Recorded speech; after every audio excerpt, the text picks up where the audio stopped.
Yo, what is up, everybody? Let me know if you can hear me. Just want to get everything cleared up over here. Yeah, we are good to go. Back from Toledo, folks. Happy Wednesday, 5:30 here, local time, local CBC time.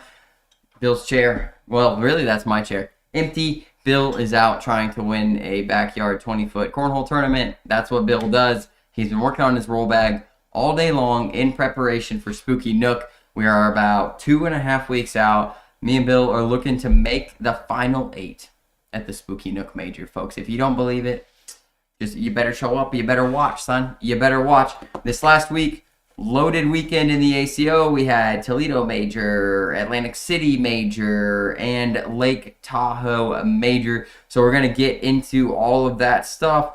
Add up the points for this last week. Miss Stacy Van Gilder did absolutely amazing. It was great having her on the podcast.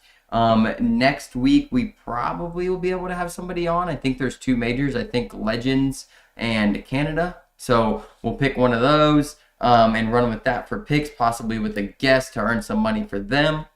And then the week after that, first Pro Series major of the season. And that is going to be Spooky Nook Major in Hamilton, Ohio. So let's get into the winner's circle, get that thing rolling. Bink.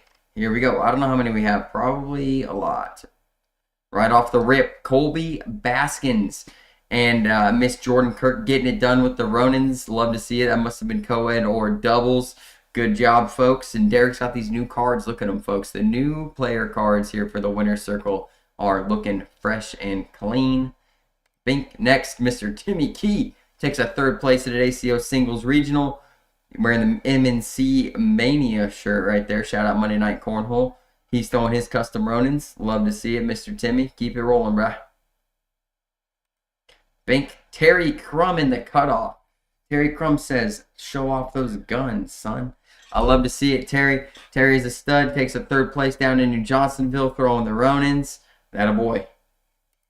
Bink. We got Drew here and his partner. I don't know his partner's name, but Drew on the left there. Rocking the shirt, rocking the Predators. Love to see it. Drew Blavel. Dude, we're going to see his debut in Spooky Nook. Can't wait to see it. Come on, Drew. Bink Drew again. Look at him. I think that's Drew.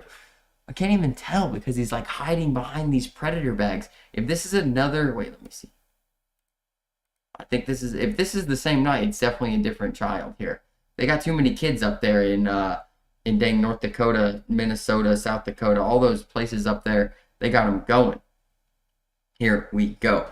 Gray Bill, I did not beat Bill in picks this week. I have been, but I didn't. I really didn't. Stacy won, though, so we'll get to that in a minute. But I had a terrible showing. Honestly, terrible. Bink. Molly, that's my girl right there. She takes 3rd place in the women's regional last night. Love to see it. She's throwing her custom Phoenixes. Those things are nice. They're nice. They're fast, but they're nice. Bink. Kim and Chad getting it done 2nd place with the elixirs. Kim and Chad throwing elixirs is crazy. Absolutely crazy. But I love to see it. Kim said they're trying out some new stuff. The boards were fast as heck. So they went to the elixirs. Played well. Played well. Bink, we got... I don't know who this is, but I love to see these autism awareness boards. Some CBC Ronins. Looks like possibly another different set of CBC bags. This is incredible. They got some wood. They both have 2 sets of CBC bags here.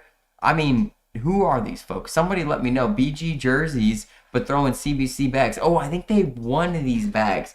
I think Shannon Roberts maybe or Carolyn Powell donated these bags to a benefit tournament from us, right? Through us from them, all right, for this tournament.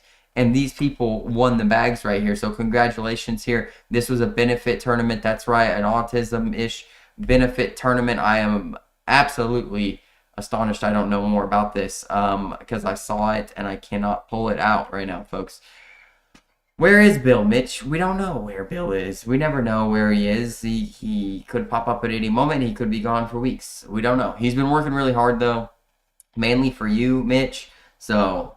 you got to just roll with the punches here. Bink. We've got... This is North Star Cornhole 2. Help me out here, Mitch. Who is this right here with these wildfires? Is this Chase? Is this Chase Ingalls? I'm not sure. If it is, we got a set of bags headed his way. But congratulations to these folks right here, taking a second place with the Wildfires. Bink Miss Madison, why am I blanking on the last name? Norris right here, taking a second place in the women's regional yesterday. Love to see it. Madison throwing gas. I played Madison a couple weeks ago in singles. She was throwing so good, folks, and I threw a dang 11-3-3 on her, and I would say I felt bad, but hey, if you want to be the best, you got to beat the best. You know what I'm saying? Madison, she's doing great, though. Absolutely fantastic. Good job. Proud of you. Bink. Bill, second place last week at O'Connor's. That's where Bill may or may not be right now. Don't show up if you don't know about it, all right? But Bill takes second place last week with his partner. I don't remember his name. Guy threw pretty good. This was a good team right here, folks. I have no idea who could have beat them. I really don't. Bink got Hoppy getting it done with his partner here. Love to see it. Hoppy usually doesn't even send in second places, so this is surprising. He must be struggling a little bit. Hoppy, get it together, bro. Good shooting, brother.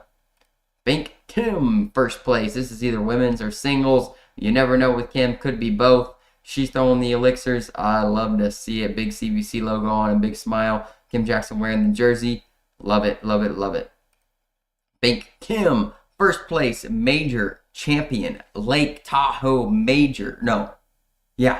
Lake Tahoe major. Kim is 3 for 3 on women's singles major titles right now. She's been to 3 majors. She's won all 3 of them. She's 1 away from maxing out in women's points for majors this season. Last year, she won 13 women's majors. Can she top it this year? That's the question for the chat. Folks, can Kim win more than 13 majors this year? I don't know. Bink, dude, the guys. I was there in Toledo. This was absolutely sick to watch. Cody and Nate go on an absolute tear this weekend in Toledo. Undefeated, throwing the CBC Preds, Nate's custom Preds, and these boys were on fire. There was one game, Cody Brewer hits a backside airmail drag for the win. Nate Stevens consistent as can be all day. Cody Brewer coming in as the hype man. Seeing these guys operate on a whole nother level, folks. Okay, a whole nother level. I'm going to talk more about it when we get into the point chart. But, man, so proud of these dudes. I was so happy to be there for them. See my boys win. I love it. I love it, man. Congrats. Big Nate, and he got the sweep. Nate Dogg got the sweep, son, which is so sweet. Because Nate, like I said, I could talk about this later or now, but Nate, he's had a surgery, he's had a baby, he's been dealing with things that he doesn't even talk about. Nate's the most humble, nice, kind guy, and we've been working on getting his bags dialed in for him for a year and a half now, and he came up to me on Friday, even before any of this stuff had started, when I saw him, and he goes, Dylan, these bags are the bags right here. And I mean, that wasn't a good Kim impression, or a good Nate impression. I'm reading the chat at the same time. But he told me he's locked in with these things. Then he goes and wins doubles with them. Then he goes and wins singles with them. And then Cody sends me a text the next day and goes, hey, I need some of this. I need what Nate's throwing. And I go, all right, let's go. So these guys, man, Nate is locked in, baby. He hasn't won a major since February of 2024. So it's been about an 18-month spell for Mr. Nate Steven, and it might even have been, no, February 2024 is correct, yeah. And that's Clarksville. And, man, he threw gas. Undefeated, son. Undefeated, and Sebastian came up to him, and man, it was a good game, but Nate held him off. Nate held him off, got it done. Bink. Mr. Duck and Derek here getting it done. I don't know which local tournament this is. Love to see these guys. Great dudes, great throwers, man. Love it.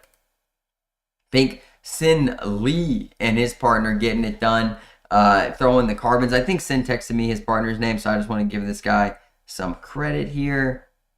Tristan Deese, who he says is an ACL pro. Love to see an ACL pro throwing some CBC carbons. That's what I'm talking about, Sin. Bink, Molly, and Lundy, Tier 5 doubles champions at the Toledo Major. So this is my girlfriend Molly And her dad, Lundy, pretty much the whole reason we went up there was like, Molly's like, my dad's going to go. He's not going to play with anybody. Like, I really want to go. And I was like, all right, let's pack the car. Let's freaking go. And because I love to see Lundy, love to watch them play, love to take a little road trip with my girlfriend. And we had a great time up there. They didn't get everything done they wanted to in pool play. They dropped down to Tier 5, go undefeated, get the wood, get the championship. Love to see it. Bink Amari and Kellen Pritchard, another CBC Major Championship this weekend. Throwing the MBs. Kellen Pritchard, first time I meet him, first time on the scene, first ACO Major for Kellen. He's on the right there.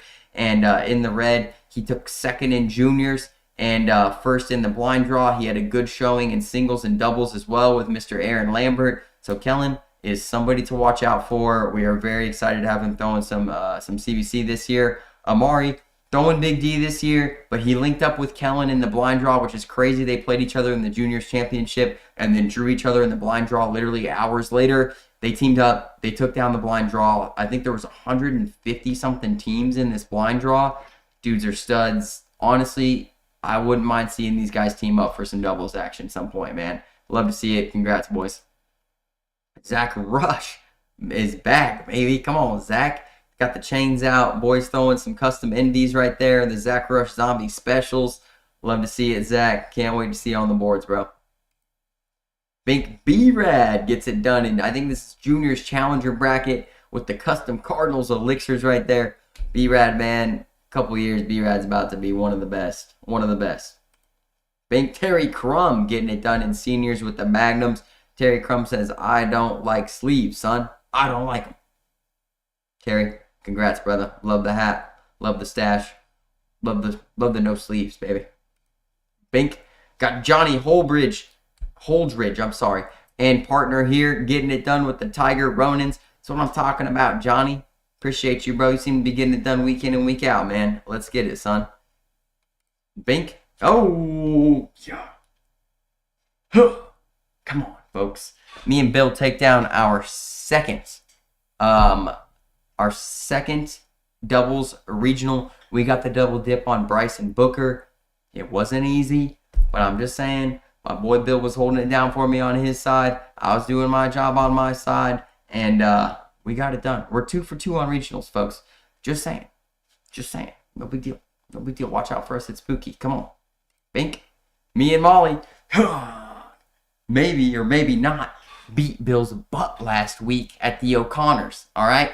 Me and Molly got paired up in this blind draw, and everybody kind of knew from the start that we were going to be the team to beat. Yeah, we smoked everybody. It wasn't even close. Molly, she carried me all night. She's got a strong back. I really appreciate it. It was a good time. Real good time. Last but not least, folks, they caught me snoozing. They caught me double chinned up. Frickin' my cauliflower ear showing. Just a rough look for me, folks. Rough look here for me. I'm not seeing comments right now. I don't know if you guys just aren't commenting or what's going on here, but I don't see any comments right now. Bink. Okay, maybe you guys just aren't commenting. Cool. Sounds good. Appreciate y'all. All right, let's move on. We'll get the point chart going right about now.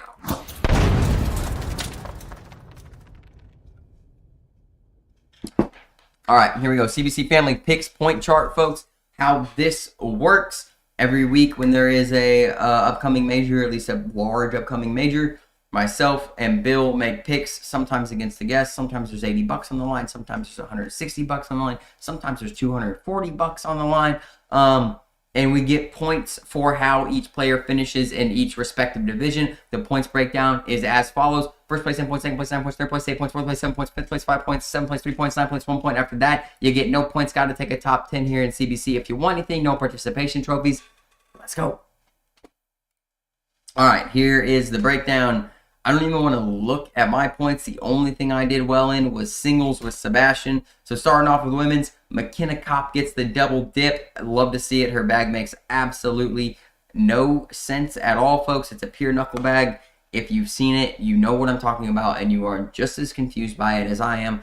Nobody's figured out the physics of it. Nobody understands how she's so good at it, but she's been doing it for a long freaking time, and it is demoralizing. I played against it. She smoked me like 3 years ago. Don't want to talk about it. McKenna, good job on your women's championship this weekend in Toledo. Second place, Miss Rebecca Fields. Nobody picked her. She proved us wrong, taking second place. Love to see Rebecca making a run.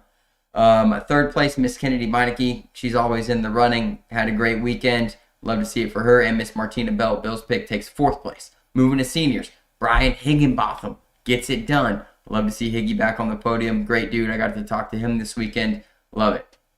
I picked Charlie Case. Charlie Case, what's going on, brother? What's going on? This is the seniors division. I mean, you can run this division, Charlie. I need you to believe in yourself. If you need some Fiber One bars, let me know. If you need some Insure, let me know. If you need a little bit of that Dr. Scholl's spray or something on your joints or something like that, let me know. What if I pick you and you need help?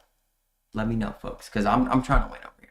Okay, I can't be having this, Charlie. You're my guy here. You're my guy. All right, Charlie. Good job. Tony Pena takes third place for Stacy. Tony, a former seniors world champion. Tony's a stud. Love to see him out there this weekend. Good finish, brother. Juniors, Amari showed up unannounced. Not fair. Luckily, nobody picked him. I wish I could have actually picked him a little bit late. I saw him Friday. Probably could have picked him. But I took Keaton. Keaton also, help me help you, brother. What can I do?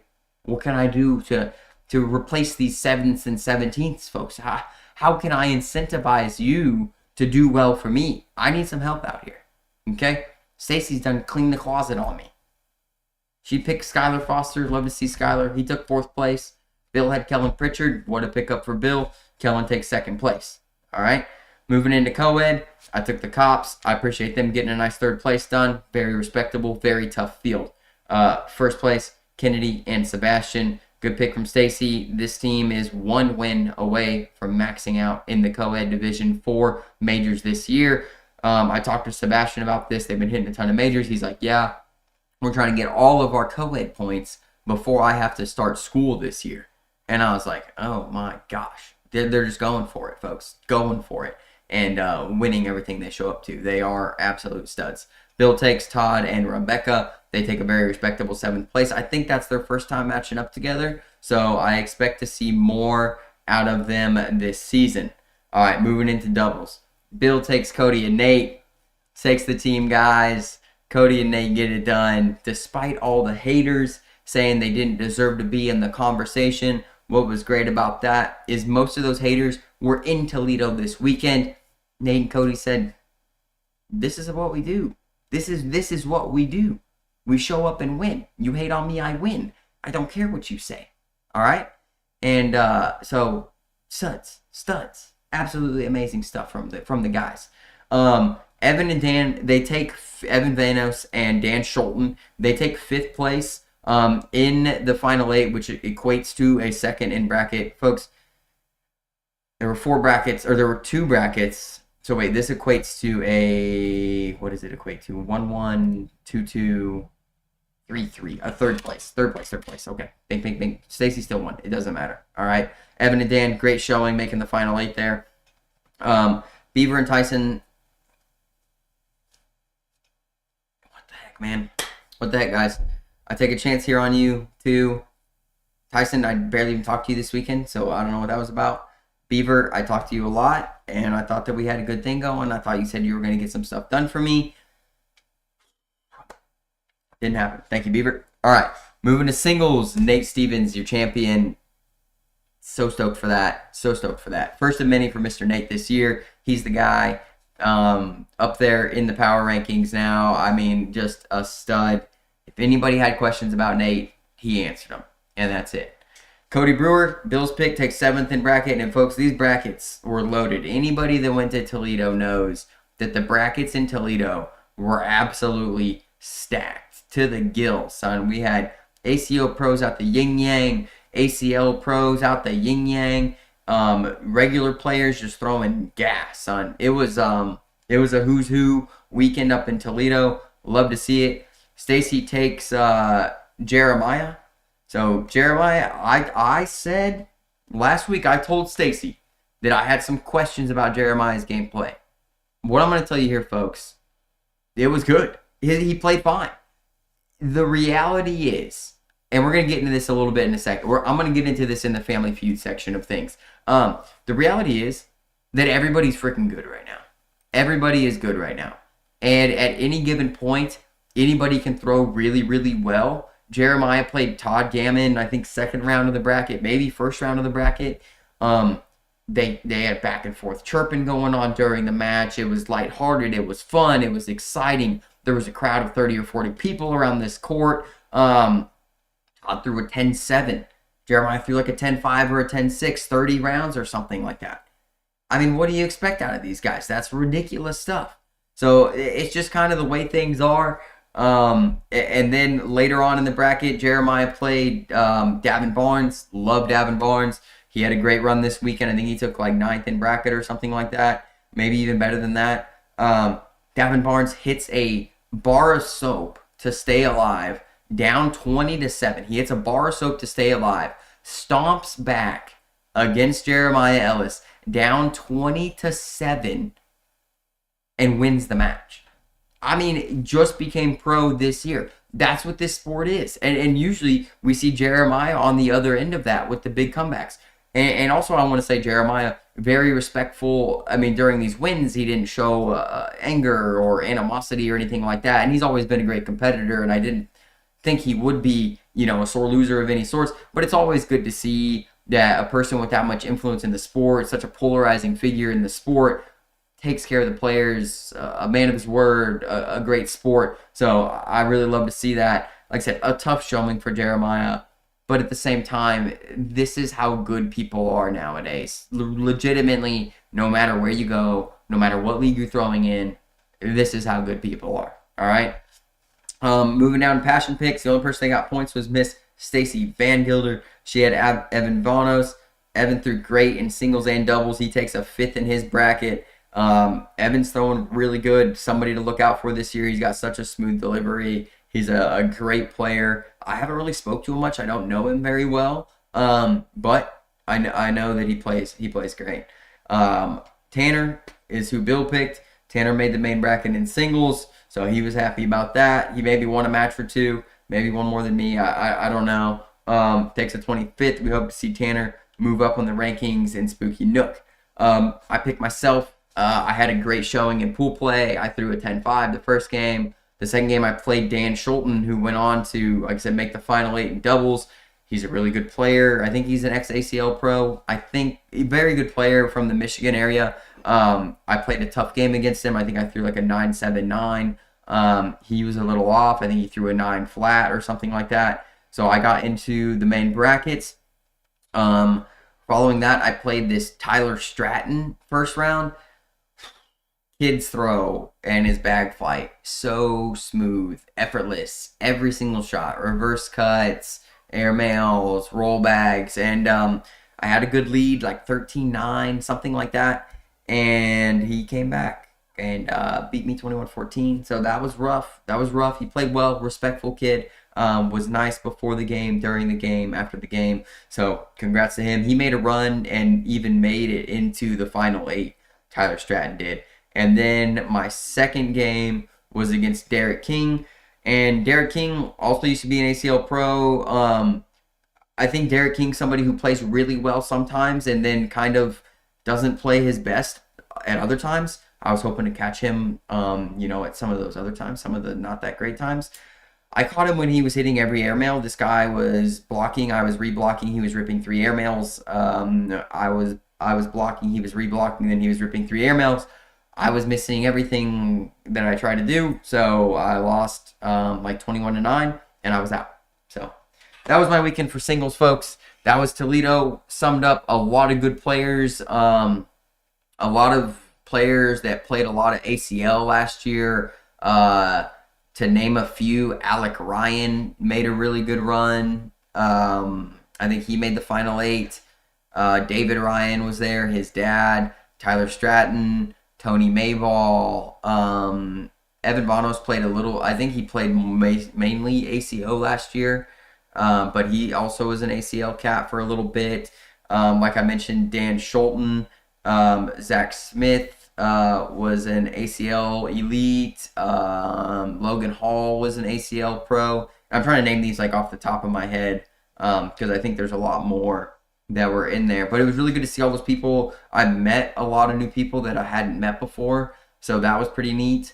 But yeah, so let's get into that. That's the points breakdown. Stacy Van Gilder, she whooped us. She scored 10, 20, 25, 33, 40, 48 points. Bill was in second place with 13, 16, 25, 35, 42. So Bill right behind her, and then myself just bringing up the caboose. 11, 19, 29. What a terrible showing for me. Jeez, folks, jeez. All right, let's get into Family Feud. We got a little topic here, and then we'll wrap it up with some questions. If you guys have them, put them in the chat.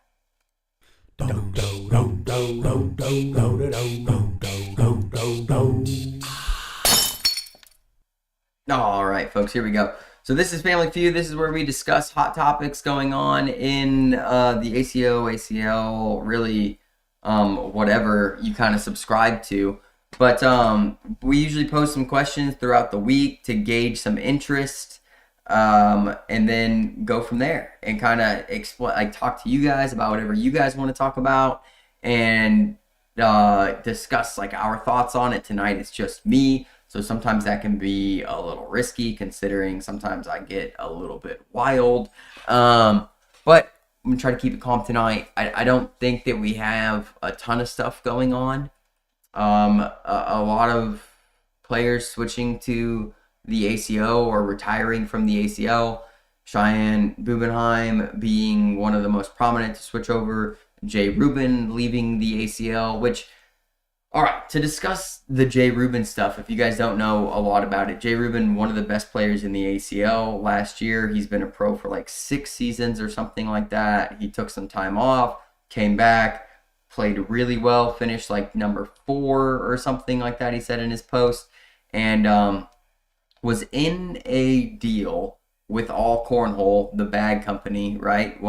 Everybody knows All Cornhole. If you've been around longer than like 3 years, All Cornhole was like the top dog for a long time. They invented the game changer, ridiculous like patent on the suede patch on the bag. All sorts of stuff. All Cornhole owned also by the ACL. So I think this is where we're seeing some people move over, is there's more going on. I'm not trying to take a dig at ACL because I think there's this thing going on right now where people are like, oh, ACL pitted against ACO. And trust me, I've been on this train. What I'm trying to do, folks, I'm trying to get off of it. All right. I'm trying to quote unquote play nice. Okay.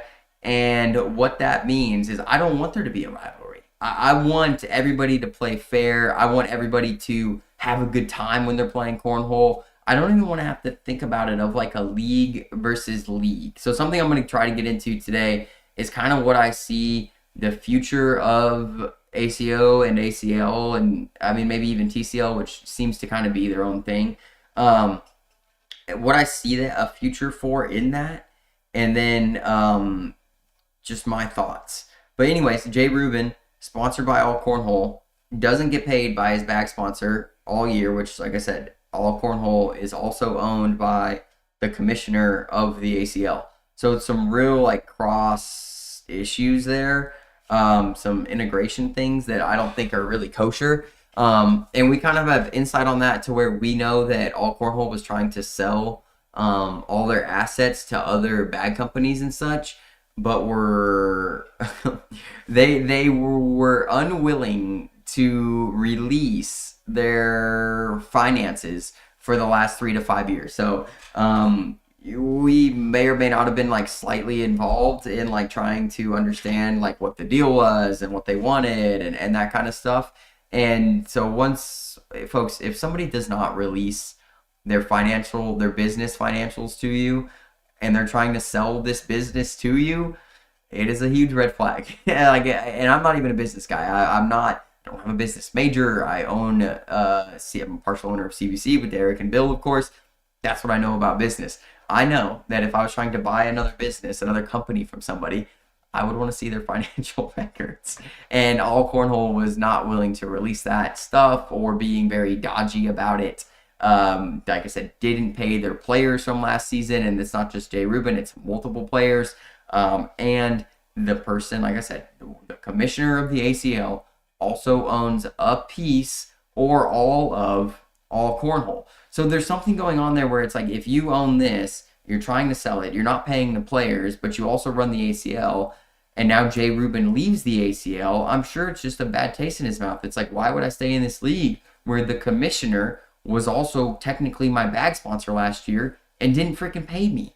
I'm glad Jay Rubin called out All Cornhole, because I think more of that should be going on. Folks, if you're a player, I'm not trying to do like be a snitch, but if your sponsor is telling you they're going to give you something and they're not fulfilling that, you should speak out about it, or lawyer up, or consult with other people and be like, hey, how do I handle this situation? Because I think a lot of people are kind of getting screwed over on this because it's like a nice guy thing. Like, I don't want to be the snitch. Like, that guy's a nice person to me, or something like that, and decide to kind of keep it under wraps and be like, oh, I'm not really going to say anything. Like, it'll just be better next year, which I applaud. I applaud that a little bit, just having the grace and such. But when people tell you they're going to do something for you, I really think that they should do that. I really think they should. And I think that as players, you guys already have it rough enough with travel and everything else and expenses and payouts, and you're trying to earn some money to help you just go to these events, play cornhole, have a good time. You're representing this company. You have a handshake deal or even a contracted deal. You deserve what people tell you they're going to give you. All right, that's where I'm going to leave that. All right, let me pull up the post here. All right, so post says, the hot topics for the weekend, Jay Rubin leaving the ACL. Does he make the ACO switch? So does he make the ACO switch? I think he might hit some things that are local to him. So you might see him at something like Peoria, Illinois, possibly, because he's up in the Illinois area.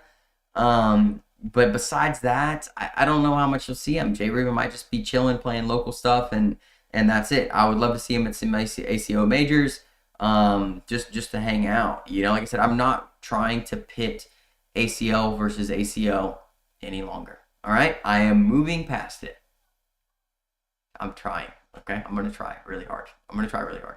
All right, next topic. So Toledo had 4 Kings of Cornhole, half a dozen ex-ACL pros. I named some of them earlier, and the top 4 single spots still go to all ACL players. So shout out Nate Stevens. So folks, as I'm saying, I'm trying to move away from this.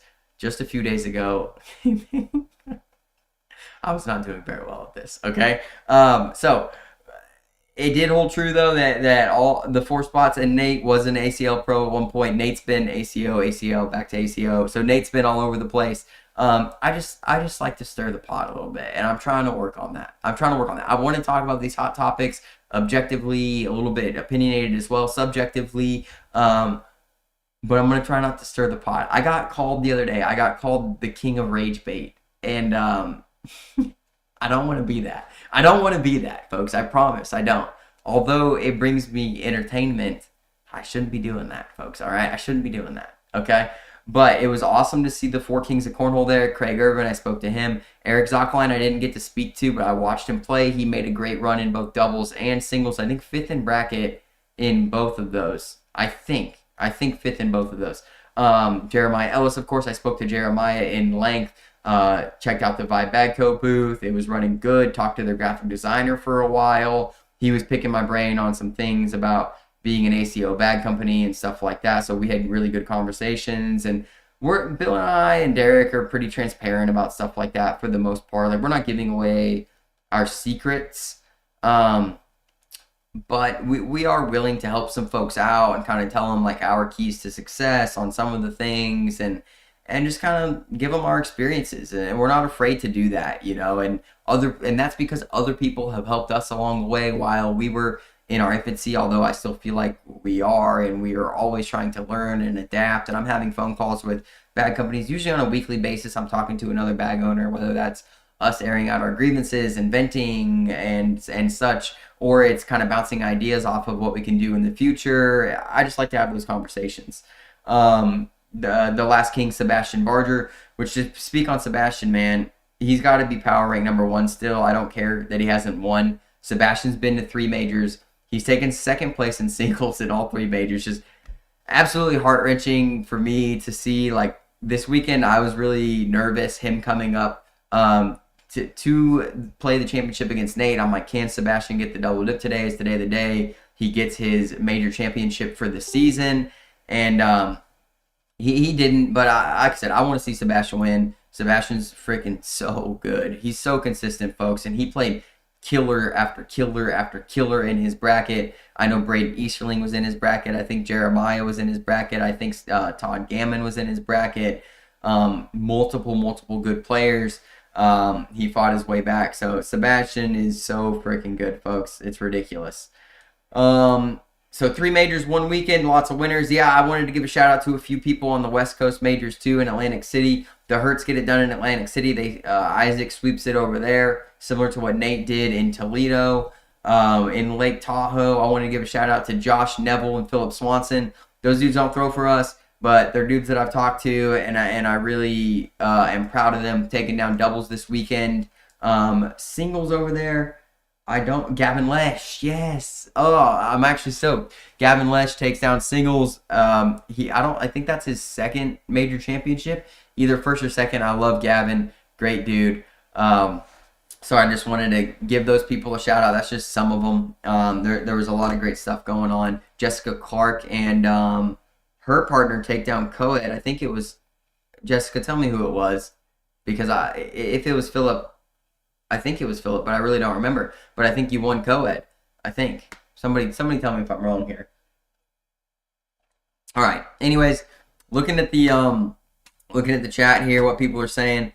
I like Sean Major's comment right here. He says, Fergie always said it doesn't matter if you're from the ACL or ACO. Every dog has its day. Just because you're switching from the ACL to the ACO doesn't mean you'll win. Braden, Jessica Clark, and Braden Connolly. Okay, that's right. That's right. So congratulations to y'all as well in co-ed over there. Fergie replied to this. He said, LOL, right. There are so many good players out there everywhere, every league, even those we don't see. And it's going to be more. That's why this will remain a game, and no one person will ever likely get a contract like NBA. Too many Michael Jordans being made every month, if not every week. Get ready. I had a miracle year winning championship. Probably and very likely won't win another, but gonna have fun trying, not giving up, just reality. Oops, there goes gravity. He's referencing the Eminem song. I'm not gonna sing it. So yeah, really well said right there from Fergie. And I think everybody in Cornhole knows that there are players that are getting really good, really quick in every single league. And this is kind of what I wanted to speak to, of like, what is the ACL going to become and what is the ACO going to become? Because I think what we're seeing is even the top level people like Jeremiah Ellis, who rattles off like his own stats here, helping out with some help from Nick. He was number 1 doubles team, number 1 singles player, the MVP of the ACL, and had the game of the year. All right, 2 national championships in doubles, at least 1 in singles. And he leaves and comes to the ACO because he wants to be with his family, essentially, is the message I've got from him. And start his own company and do something different in the sport. And I just think, or somebody like Cheyenne, the number 1 women's player forever, you know? It's just, I think that it's too demanding to be a pro in the ACL right now and compete at the highest level.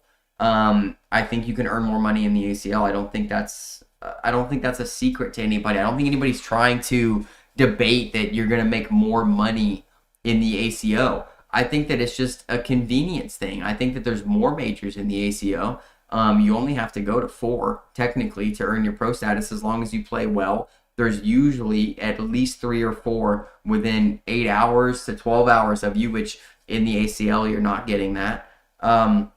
Also, everybody I spoke to this last weekend that had come from the ACL and not really experienced an ACO major, they really just spoke to the environment. They're like, everybody here is really nice. It's the one person told me, they said, it's not as cutthroat. And I've heard this from so many people, like 3, 4, 5 people have told me that when you walk in the building of an ACL Open, it feels cutthroat, where players are kind of standoffish and or have some sort of animosity or carry a negative swagger that holds a bunch of ego. And that might not be the case. That might be bad perceptions from all of those people I spoke to. I've never been to an Open. I've never been to a National or Signature or ACL Worlds or anything like that. So I don't have any lived experiences of this stuff. But from what I've heard, the difference in the ACO and the ACL, the main difference is the environment. It is the people that make up the ACO make it what I say feel like cornhole should feel. Cornhole was invented in campgrounds and tailgating parties, okay? This shouldn't... It's really hard to make cornhole feel like you're walking into a building and competing in a professional sports environment, all right? And I think a lot of that is just there's too many good players. A little bit of it is that the names are switching out. There's a new best every year. There's a besides a few names, like I said, there's always something going on. The rules are changing constantly, right? Whether it's point systems or payouts or even point structure. You looked at the ACL last year where they were doing round limited for a couple events, and then they went away from round limited, and then they're putting all this focus on teams, and then they don't, and now they're back into teams, and now they're selling the teams, and it's like we're still trying to figure out what to do with cornhole over in the ACL. And in the ACO, it's like, this is what you're going to get. The people are going to hang out. They're going to be cool. The payouts aren't going to be the best you've ever seen. The players are going to be just as good. Maybe not as deep, but they're going to be just as good. Everybody's going to be a little bit more nice. Everybody's going to be a little bit more chill. We're not really going to change a lot of stuff too often. We introduced the skins format. Been absolutely great. There's a bunch of perks of being a pro. You're going to get some free jerseys. And most of the people here are going to drink some beers and throw some bags. And that's what it's going to be. Some people are going to go a little overboard on that. Some people, not TCL, they're not fighting. Not a lot of fighters at the ACO. Maybe some beef if Tanner Neal's in the situation. Tanner got in 3 different verbal altercations this weekend. In 2 days, folks. Less than 2 days, I think. I think just 1 day.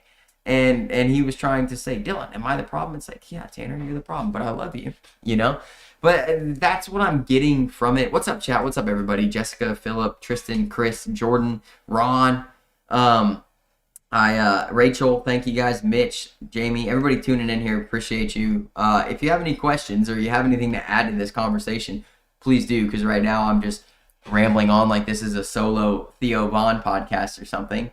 But man, it seems like what the ACL will become is a place where it's going to be all the players, I think, are going to just be really good. And they're going to have to dedicate time to it. And they're probably not going to have jobs. You're probably looking at the younger age groups of people between the ages of like 12 and 24 who maybe, their financials, they don't have a family most of the time, okay? We're not seeing a lot of the high-ranked guys with families, with wives and kids and such.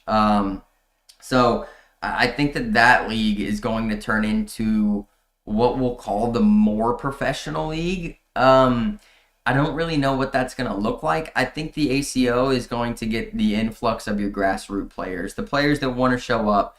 They want to have a good time. They still are going to compete. They're still going to be really good. But sometimes they're not, and they're going to be okay with it. And their livelihood is not going to be on the line when they lose. And I think that's something big about the ACL is these dudes have to, and chicks, have to walk into the building, and they're getting deals to where it's like, if I don't perform, these people might cut me off, and that's my lifeline right now. Like, whatever my sponsorship is from my bag company or my apparel company or what have you, that's my lifeline right now. So if I don't play well this season, right, let's say in this tournament, if I don't play well here, then I really got to play well with the next one. And then it's added pressure and added pressure and added pressure, because if I don't play well, those people might not sponsor me next year, and then I've got to figure out life. Because I don't know what I'm doing. I'm literally playing cornhole at 23 years old with no college education and no job skills and no life skills. And if I don't play good and these people drop me, if I don't make the top 100 or the top 50 or win a signature event or a national championship, I'm going to have to restart life like in 4 months. And I think that that's where we get that feeling, these people tell me at the ACL events, where it's cutthroat, because literally it is for some of these players. This is their lifeline. And that may sound a little harsh. And if I'm off base here, folks, just tell me, like, yeah, Dylan, you're acting a little crazy about this. Because I might be acting a little crazy about this. But the flip side, ACO, American Cornhole Organization, I'd say 99.9% of these people that aren't juniors, that aren't kids, have jobs. They've got jobs. We know our money's coming in over here. We're going to plan out our season. We might not be able to go to all the tournaments because we can't get enough PTO, and that stinks. But you know what? I'm going to hit the ones that I can, and when I show up, I hope I play well. If I don't, it is what it is, dog. And that's the vibe of the ACOs. It's like, I have my income, I have my living, I have my life skills. Or somebody like Sebastian, who works and goes to college and performs at a high level. You're not seeing that in the ACL. These players don't have time to do that. They've got to throw bags. Like, they have to stay current, and keep up with the 9-year-olds in Cash Chamness that can throw an 11.2 PPR over 50 rounds. You know? So Terry Crum says, Dylan be the No Sleeves Club. That's right, Terry. Come on. Chris Wilson says, Toledo was my first major. It was a good time for sure. Besides, singles took forever. Yeah, there was a little bit of a wait between the singles pool play and the main brackets and tier play starting. I think a little bit what that was, the tournament director was running the Toledo major in person, and then running the Tahoe major essentially virtually from their computer or phone or something like that. So I think that was a little bit of why that went that way. Chris, hopefully I'll see you in Hamilton, Ohio, brother. And guys, if you haven't been to a major yet, if you're looking to dabble, come to Spooky Nook Major October 3rd and 4th. It's a Pro Series event, so we're going to have the Pro Series going on, which is an amazing event. The players have to qualify to get in, all pro players. Then they play a skins format, frame by frame, with cash added to every single round. So really cool format there. All right, I think my rant is over on that. Jeff McIntosh talks about, the points thing, Todd beating huge names, battling, finishing third at the hardest and biggest of the three, yet getting less points for the same position than the other two, for example.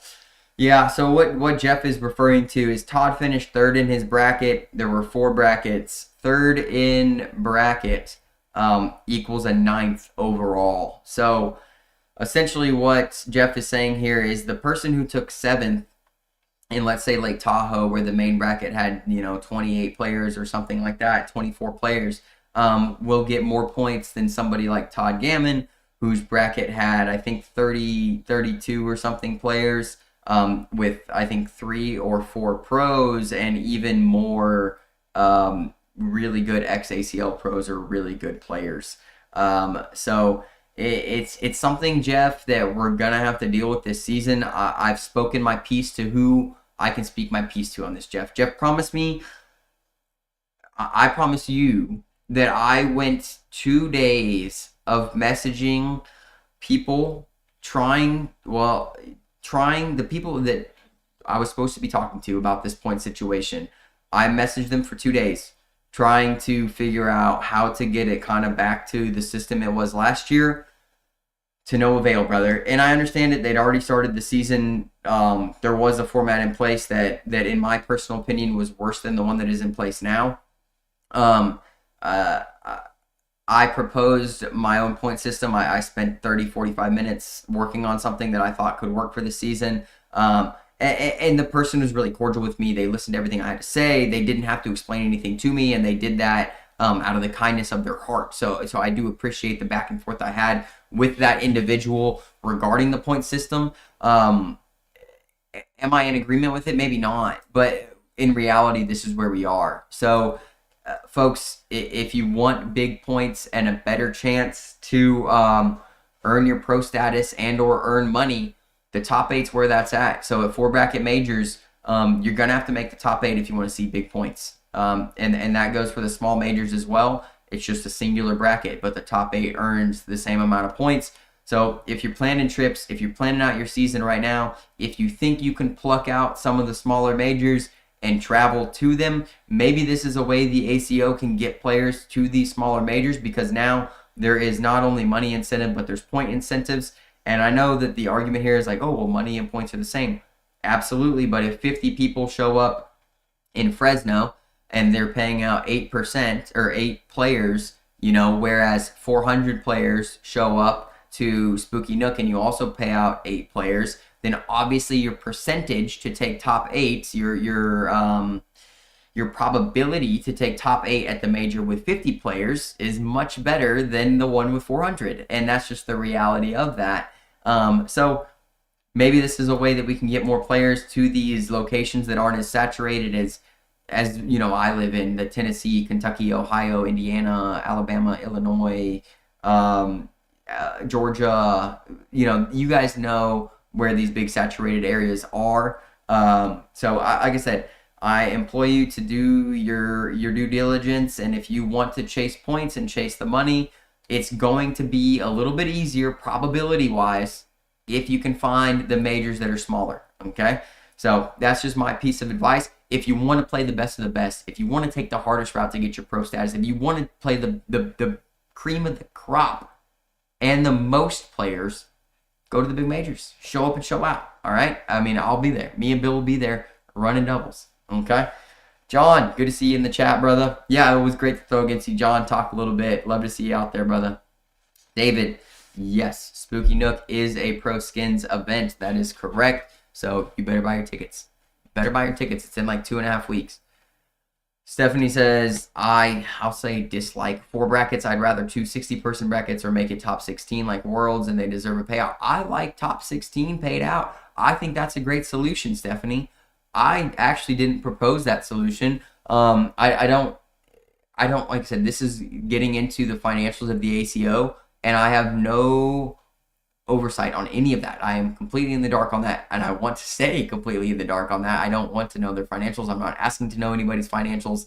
I agree. If the money's there, push it to a top 16 for these 4 bracket majors. I hope we can see something like that in the future. I agree completely. And then Stephanie continues to say, so many great players just miss it because only 2 get through. Yeah, in the 4 bracket majors, only 2 players get into the top 8. It's literally the luck of the spot or where you are put on the bracket and who you play. And so it's more than that. And this is where I kind of wanted to say that Cornhole right now involves a lot of luck, because so many of you players, hundreds of you, can throw a 10-5 and 11 in a game that's 20 plus rounds at any given time. So what that means, and like I said, it was put on display this weekend with, and this is just an example because it's such a big name, and I don't mean to keep like seeming like I'm calling out Jeremiah, but Jeremiah's one of the best players in the world. He's going to win a major this year. He's going to be on the top, all right? But this weekend takes a 17th because he runs into a Todd Gammon who's very capable of running a 10-7, right? And that's what he does, 10-7 over 30-something rounds. Tough loss. They both threw great. Okay, then Jeremiah drops down, runs into a red-hot Davin Barnes that hits a ridiculous bar of soap to stay alive, and then rattles a 14-point comeback to win. This stuff is going to happen, folks, to every single player, the best of the best. Like I said, Braden beats Sebastian this weekend, and Braden's fully capable of beating Sebastian. They roll back through the bracket, Sebastian beats Braden. Stuff like this is going to happen. And there's just players, dozens and dozens of them, that are capable of having these, I wouldn't even like to call them one-off games, but maybe 1 out of 5 times they play an amazing game. And if you run into them at that time, you're probably going to lose. And if you run into another one of them in that tournament, you're going to be out. And so that's where I'm saying, like, so many people have the skill set to play at a high level for 1 match or 2 match or even an entire tournament. that we're going to end up seeing a lot of different people win majors, a lot of upsets all the time, just because of how, I hate to say how easy this sport is, because I find it to be really hard. But there are people that get really good at this really fast, and it's happening all over. So just know that, just know that where you fall in the bracket, yeah, it matters. Who you play, yeah, it matters. There are a lot of players who may be more consistent than other players, but the reality is that there are hundreds of players that could play very, very well and beat legitimately anybody at any given time. And that's just what, no, it doesn't matter your name. People don't care about names anymore. Like, there isn't like this scare factor of, oh, I have to go play X.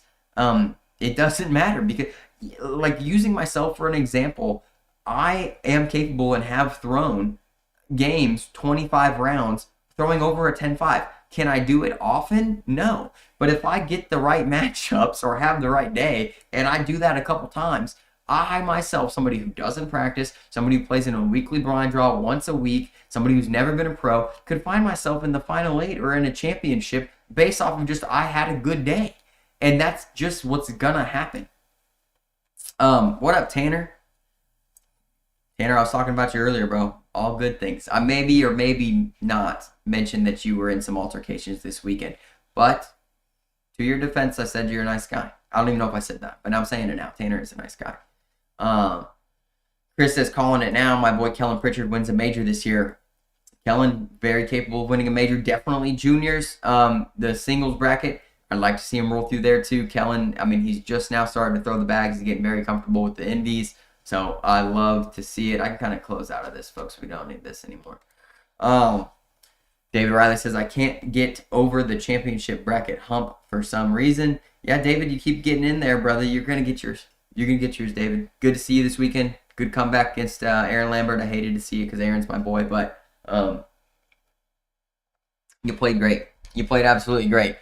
All right, folks. I'll open it up for you guys for just a couple minutes. I'm ready to kind of close out here. But if you have questions, real quick, if you have thoughts, you can throw them in the chat. I'll answer whatever you got for me real quick. I think we've had a good conversation covering a couple things tonight. So that's just what we got going on. If you guys don't mind, make sure you like and follow this Facebook page. Go subscribe to the YouTube page if you haven't already.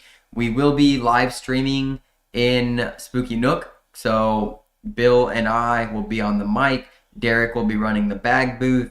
Miss Molly will be there helping us out with everything. The ACO will also have a live stream, so it'll be 2 broadcast setups in Spooky Nook. The following week, CBC broadcast will be going down to Albertville, Alabama. So we will be live streaming that event the following weekend in Albertville, Alabama. So we'll go up north a little bit, see our northern friends, our Ohio folks. Then we'll go south a little bit, see our southern friends, our Alabama folks, and have a good time in back-to-back weeks. We'll be bringing bags. Every time we go to a major, folks, we bring some bags that are designs you can't get on the website, some unique stuff. So look out for that. We'll have t-shirts. We'll have hats in Spooky Nook. Those are $20 a pop. Those you can't get on the website either. So all the apparel is like in-person stuff. Hopefully, we might have jerseys on display. Our new jerseys could come in that time. We're going to be outfitting the pro team first, and then they'll go to the public. So possibly taking those orders at Spooky Nook or Albertville. So look out for that. Jeff, thank you, brother. We're getting some regional wins dialed in, man. Me and Bill have 2 so far. We're trying to max out this year, so only 6 more, and we need, God willing, we do some big stuff at Spooky Nook. I'm not even actually going to pray for that, because that would be, I wouldn't say a waste of a prayer, but it's ridiculous to pray about cornhole performance. Just need to go out there and throw the bags well. And we'll see what we can do. So, folks, appreciate you guys tuning in. Follow our players, support our players, man. Everybody playing this season. It's really good to see everybody in Toledo. I can't wait to see everybody in Spooky Nook and in Albertville. You guys are doing awesome. If you have anything you'd like us to talk about or bring up on the podcast, you can always shoot a message to the CBC DMs. You can shoot them to my DMs. Whatever you'd like to do. If you're interested in getting into the ACO and you don't know much about it, send me a message. I'll help you out. I'll point you the right direction. Look for things in your area. Folks, continue to support your regional directors and CEOs. Let's get those numbers up. Help everybody out, man. Be nice to each other, all right? Be nice to each other. I'm working on it too, all right? Hey, and in the ACO, all right, we're trying to distinguish the rivalry between us and the ACL. No big deal. We want them to do well too, all right? We want good things to happen for cornhole everywhere. That's the goal. That's the goal. All right, folks. I appreciate you. I'm doing a lot better. This is the CBC Down and Back podcast. Faith, family, four baggers out.